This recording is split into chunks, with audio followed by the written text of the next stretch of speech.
queridos alunos, tudo bom com vocês? Bem, na nossa última aula nós demos início ao primeiro modelo atômico, nós estudamos a respeito do modelo atômico de Dalton, e antes de eu começar o assunto dessa aula, vamos só revisar rapidinho o que nós vimos lá na última aula, para a gente fazer um link aqui, certo?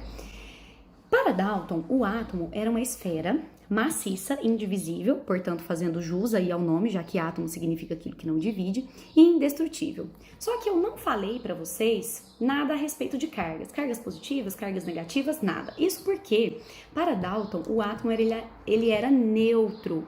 E de fato, gente, hoje o átomo é neutro. Mas para ele, o átomo era neutro pela inexistência de cargas. E a gente vai ver que, apesar de ele ter natureza elétrica neutra, não é pela inexistência de cargas.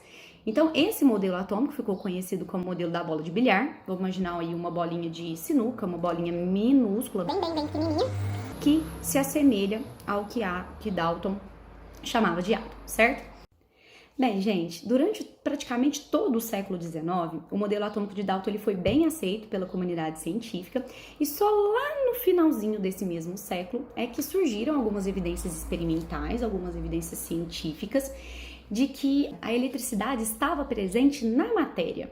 E aí, quando a gente pega o modelo atômico de Dalton e tenta explicar essa natureza elétrica da matéria, a gente fica meio perdido, né? Porque não tem como, através desse modelinho da bola de bilhar, a gente explicar essa natureza elétrica da matéria. Portanto, isso foi um fato que não instigou somente a Thomson a procurar novas respostas para essas novas evidências, como a outros cientistas também na época. Para a gente começar a falar desse novo modelo atômico, a gente vai falar um pouquinho de Thomson. Thomson foi um físico britânico, que inclusive essa experiência que nós vamos falar aqui rendeu a ele um prêmio Nobel de Física.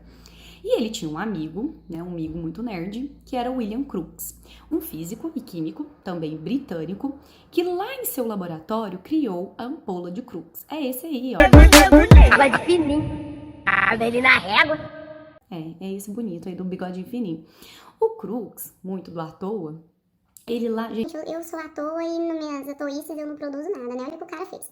Ele produziu uma ampola, que ele muito criativo chamou de ampola de Crookes. Ai, que inveja, eu vou criar uma ampola de Duda nos meus tempos livres. E essa ampola, ela era constituída de... como se fosse uma lâmpada de vidro, um tubinho de vidro. Ele colocou 2 eletrodos, um de carga positiva e um de carga negativa, e ligou a esses eletrodos uma bateria. Lá dentro dessa ampola existia um gás residual, um gás sob baixíssima pressão. O que é resíduo? Alguma coisa que sobra, então uma sobrinha de gás. Bem pouquinho mesmo. De gás, é um peidinho de pulga, tá? Tem uma pulguinha lá dentro do tubo de Crookes e a pulguinha peidou. Nossa, professora, pulga peida? Não sei, procura aí, tem anos, deve peidar, né?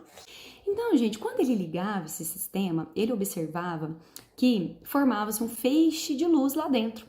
E ele chamou esse feixe de luz de raios catódicos, uma vez que saía do cátodo em direção ao ânodo.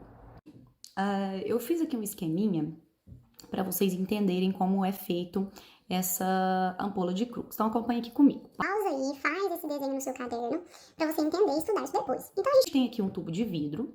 Nas extremidades, parece uma lâmpada, tá? É um vidro bem fininho. Nas extremidades, eu tenho os 2 eletrodos, né? De forma que o cátodo é o meu polo negativo e o ânodo é o meu polo positivo.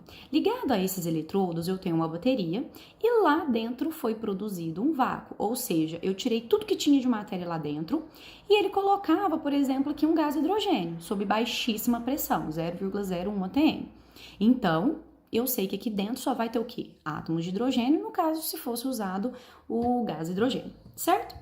Quando eu ligo essa bateria, eu gero aqui esses raios, esses feixes luminosos, que vai do cátodo em direção ao ânodo. E, portanto, eu chamo aqui esses raios de raios catódicos, certo? Bom, gente, agora que nós entendemos como o Crookes fez essa ampola, a gente precisa saber o que Thomson fez com essa ampola. Então, muito do esperto, muito do invejoso.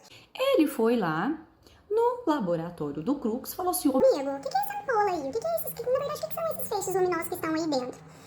Aí ele, uai, cara. Cara, é feixe luminoso, né? Tamo aí.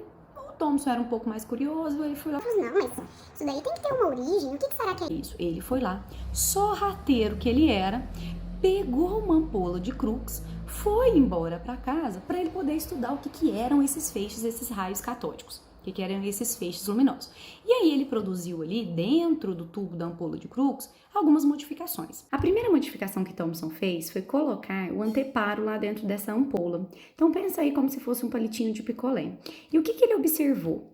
Ele viu que quando ele ligava a bateria, quando ele ligava o sistema, a sombra gerada lá na parede oposta do tubo era exatamente paralela ao objeto. E o que ele concluiu com isso então? Ele concluiu que os raios catódicos se propagavam em linha reta. Então eles tinham propagação retilínea. Uma palma para Thomson. Segunda modificação engenhoca que ele fez. Ele colocou lá dentro dessa ampola estilo um catavento. Então pensa aí num catavento. E quando ele ligou o sistema, ele observou que essas hélices, as pás do catavento, começavam a girar.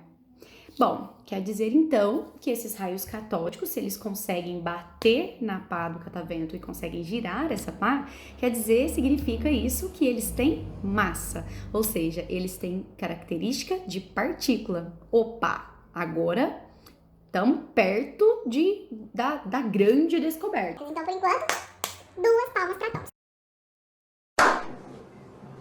Mas agora, ele vai receber várias palmas, porque essa realmente foi a magnífica, a extraordinária. Presta atenção! Ele submeteu agora essa ampola a um campo elétrico. Ele pegou uma barra. Essa barra quer gostar de você, então me ajude a ser. Com uma carga negativa e colocou aqui em cima. E uma barra com carga positiva e colocou aqui embaixo. Quando ele ligou o sistema, ele percebeu que os raios catódicos, que antes se propagavam em linha reta, eles sofreram um desvio. Desvio para onde? Em direção ao polo positivo do campo elétrico. Ou seja, se cargas opostas se atraem, esses raios catódicos, como eles foram atraídos pelo campo positivo do campo elétrico, pelo polo positivo do campo elétrico, eles só podem ter carga o quê? Oposta. Oposta positiva é o quê? Negativo. várias palmas pro Thomson. Porque ele descobriu que essas partículas possuem carga. E que carga? Negativa. Papai do elétron, muito bem. Agora pode pagar pensão. E aí, galera, muito importante lembrar que muita Boa. Tô fazendo nada. Vou ali trocar o gás. O que o Thomson fazia? Ele trocava o gás residual lá dentro da ampola. Então, por exemplo, ele tirava o hidrogênio e colocava o oxigênio. Testava, dava os mesmos resultados. Tirava o oxigênio, colocava o nitrogênio. Testava, dava os mesmos resultados. O que ele concluiu com isso? Que esses raios catódicos, que ele passou a chamar de elétrons, ou seja, partículas subatômicas, ou seja, menores do que o átomo, estão presentes em toda a matéria. E agora, com essa nova descoberta, o Thomson ele precisou propor um novo modelo atômico, incluindo esses elétrons, né? Essas partículas que ele chamou de elétrons, essas partículas subatômicas, a primeira descoberta, que ele chamou de elétrons, de carga negativa, né? Então, para ele agora, o átomo ele é uma esfera homogênea e positiva, né? Porque o elétron, a matéria, ela tem característica neutra. Então, se ele descobriu as cargas positivas, ele imaginou que ele teria uma esfera de carga positiva e neutralizando essa esfera de carga positiva, a gente tinha os elétrons mergulhados aqui. A gente observa aqui nessa imagem que os elétrons eles estão igualmente espaçados devido às repulsões de cargas iguais. Então, os elétrons eles se repelem igualmente, né, uns aos outros. Esse modelo ele ficou conhecido como o modelo do pudim de passas. Falando em comida, me deu uma fome, eu vou ali comer e eu volto com o modelo atômico de Crookes. Eu fui feito pra